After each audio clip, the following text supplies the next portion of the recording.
Hi, my name is Madonna Porter, and my presentation will be on dominant team members.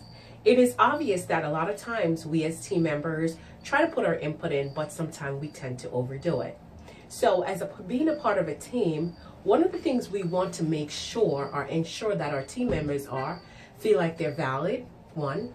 Two, we also want to make them feel like a part of the team. And for the others who does not have that dominating personality, we want to make sure that we include them. We want a good listener. We want people who are able to come collaboratively and be a part of the team in every way possibly. So I too have that personality at times, I find myself, and I think I get that from other management teams that I've worked along with.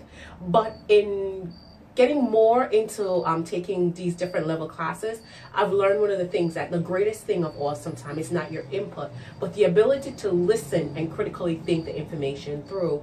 As a nurse, my responsibility is to be a frontline person. At all time, I'm a leader that tend to be dominant in the sense that I am quick to think on my feet, and not a lot of people are like that. So sometimes I have to learn to take the step backwards and also evaluate the whole situation.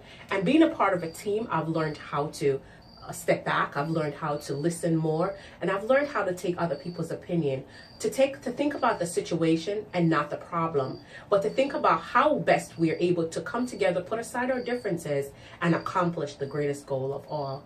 Fostering participation with your team members, you have to be grounded and you have to set all the ground rules to let them know that everyone needs to participate.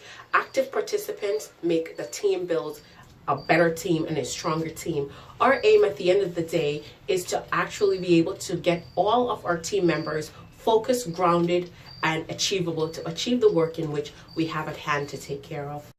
Dominant personality tends to take over at times, but as a team leader, you must try to find a way, not negatively to impact the team, but on a positive ground. Not to use negative languages, but to impact the team in where you're able to get that dominant personality settled. One of your main focus at the end of the day is to get your goal achieved. And if you allow the dominant personality to take over in what you're doing, you'll never get anywhere at the end of the day. So one of the things you want to do is to make sure that they know that you respect their views are being listened to, but if there's a place and time at all times for everything. And then when you're giving a task to carry it out, it was not the place for it. So sometimes we focus on the situation, but not on the personality.